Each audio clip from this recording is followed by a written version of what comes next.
Assalamualaikum warahmatullahi wabarakatuh. Di pertemuan ke-17 kali ini, saya akan menjelaskan tentang desentralisasi dan otonomi daerah. Simak terus ya videonya sampai selesai. Desentralisasi berasal dari bahasa Belanda, yaitu de yang arti terlepas dan sentrum yang artinya pusat. Sehingga desentralisasi secara bahasa dapat diartikan sebagai terlepas dari pusat. Nah, menurut Amran Muslimin pada tahun 2009, desentralisasi dibagi menjadi 3 bagian, yaitu desentralisasi politik, kebudayaan, dan fungsional. Mari kita bahas satu persatu. Yang pertama adalah desentralisasi politik, yaitu sebuah kewenangan dari pemerintah pusat yang meliputi hak untuk mengatur dan mengurus kepentingan rumah tangganya sendiri. Yang kedua adalah desentralisasi fungsional, yaitu pemberian hak kepada golongan-golongan tertentu untuk mengurus segolongan kepentingan tertentu dalam masyarakat. Misalnya, dalam masyarakat yang komoditasnya adalah petani sawah atau padi, jadi mereka boleh untuk mengatur irigasinya sendiri, diberikan kewenangan untuk mengatur. Yang ketiga, desentralisasi kebudayaan.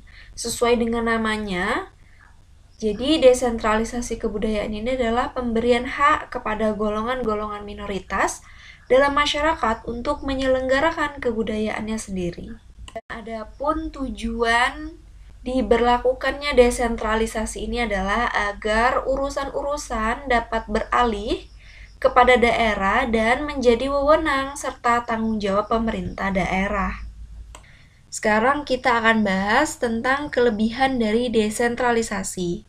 Yang pertama adalah mengurangi bertumpuknya pekerjaan di pusat pemerintahan dan dapat mengurangi birokrasi dalam arti buruk karena keputusan dapat segera dilaksanakan. Nah, selanjutnya untuk kekurangannya, saya akan membahas 2 kekurangan dari desentralisasi. Yang pertama adalah dengan adanya desentralisasi ini dapat mendorong timbulnya paham kedaerahan dan diperlukan biaya yang besar serta sulit untuk memperoleh keseragaman dan kesederhanaan. Nah, selanjutnya kita akan membahas tentang otonomi daerah. Jadi, otonomi daerah ini adalah kewajiban yang diberikan kepada daerah otonom untuk mengatur dan mengurus sendiri urusan pemerintahan dan kepentingan masyarakat setempat menurut aspirasi masyarakat.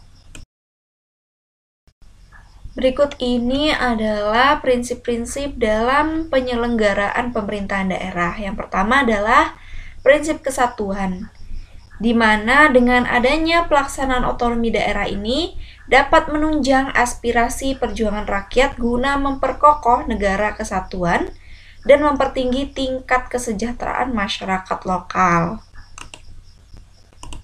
Yang kedua adalah prinsip real dan tanggung jawab, yaitu pemberian otonomi daerah kepada daerah ini harus merupakan otonomi yang nyata atau real, serta bertanggung jawab bagi kepentingan seluruh warga daerah.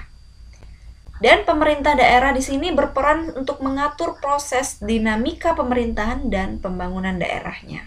Yang ketiga adalah prinsip penyebaran, di mana dalam prinsipnya desentralisasi ini perlu dilaksanakan dengan asas dekonsentrasi, yang mana dengan memberikan kemungkinan kepada masyarakat untuk tetap kreatif dalam membangun daerahnya. Yang keempat adalah prinsip keserasian, yaitu pemberian otonomi daerah diharapkan dapat mengutamakan aspek keserasian dan tujuan di samping aspek pendemokrasian. Yang terakhir adalah prinsip pemberdayaan, di mana tujuan pemberian otonomi daerah untuk meningkatkan daya guna dan hasil guna penyelenggaraan pemerintah di daerah, terutama dalam aspek pembangunan dan pelayanan kepada masyarakat, serta untuk meningkatkan pembinaan kestabilan politik dan kesatuan negara Demikianlah materi tentang desentralisasi dan otonomi daerah untuk pertemuan 17 kali ini.